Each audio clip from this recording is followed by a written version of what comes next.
पहली रोटी जो गाय के नाम की होती और अंतिम रोटी उनकी खाता था गली का मोती।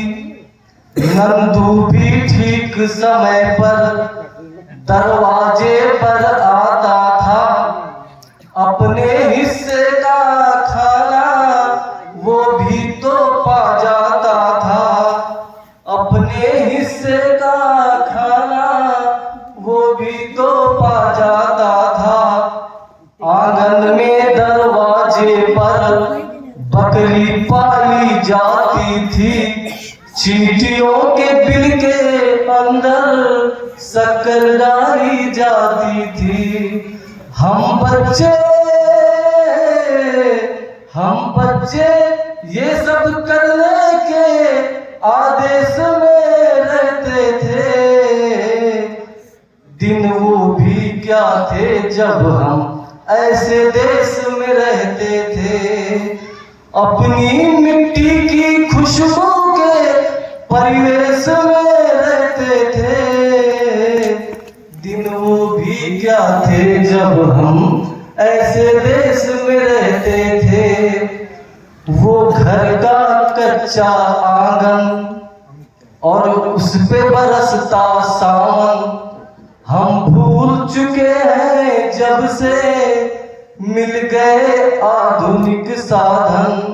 हम भूल चुके हैं जब से मिल गए आधुनिक साधन। वो मामूली सा बिछौना और छत पर जाकर सोना, किसी परी की कोई कहानी, किसी जिन्न का जादू टोना। दादी की कहानी वाले किरदारों में खो जाना और जाने कब चुपके से सुनते सुनते सो जाना, सुनते सुनते सो जाना। अब आगे जाने क्या होगा, पशु पेश में रहते थे।